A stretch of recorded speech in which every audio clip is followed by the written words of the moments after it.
Welcome to the Reformer. You have heard about all of the physical benefits of Reformer Pilates, but how does the machine work and how do you set it up for your body? Today I want to introduce you to the Reformer, the bar, the mat, the straps and the springs, and show you how to set up the Reformer so you get the most out of your class.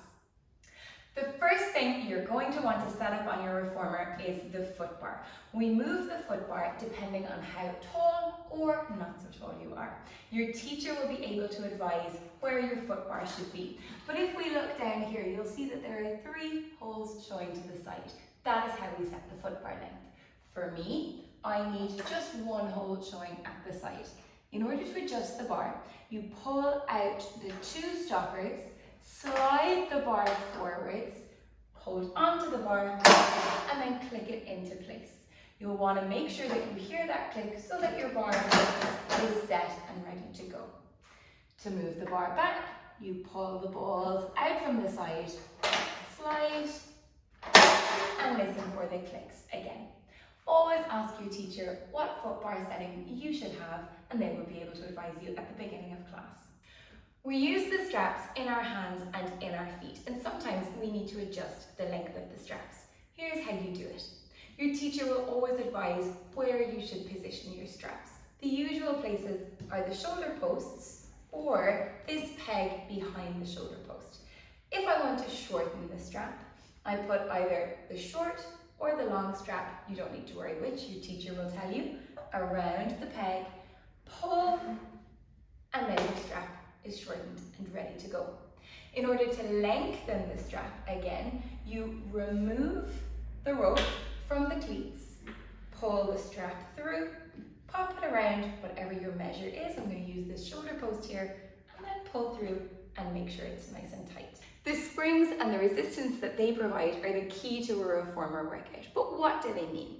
We're going to have a little closer look at them today. On our Reformers, you have 3 different types of spring. A red, a yellow, and a blue. You never need to worry about what springs to have on or when. Your teacher will always advise which is the best option for you in a class. To take them off, the spring comes off the peg.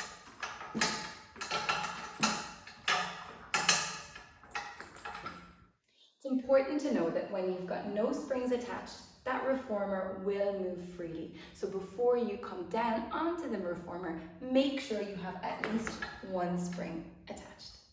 A question we often get asked is, does a heavier spring make an exercise harder and does a lighter spring make an exercise easier? Well, it depends. We change the spring tension on the Reformer depending on the level of resistance or assistance and support we want to give you. Sometimes a heavier spring will be more of a challenge, especially if we're working through the arms or through the legs. Often, a lighter spring is going to be much more challenging for the core. It means you have to work harder to control that carriage. So, depending on the exercise, we will advise a spring tension designed to challenge and support you through the workout. Sometimes in a class, your teacher will ask you to move the foot bar. Here's how you do that. There are levers to the side of the bar. To move the bar, you hold the levers and the bar together, squeeze the levers in, and then lower the bar to wherever your teacher advises. The bar will click in and you can let go of the levers. To move the bar back up to the top, you do it in reverse. Hold the levers, hold the bar, squeeze the levers in, bar comes back up towards you, and it clicks back into place. To come to lying down on the Reformer, you're going to sit right to the edge of the mat. Hands are going to support you behind you, and your legs are going to swing over the bar, making sure that there's relatively equal space to the right and to the left of you. Let yourself lie all the way back. Your head will come onto the headrest, your shoulders will be resting against the shoulder posts, and you're ready to pop your feet onto the bar and start your class. There are 2 ways to come off the Reformer. Let's look at both of them here now. So we're lying on the Reformer, and your teacher has asked you to come to seated.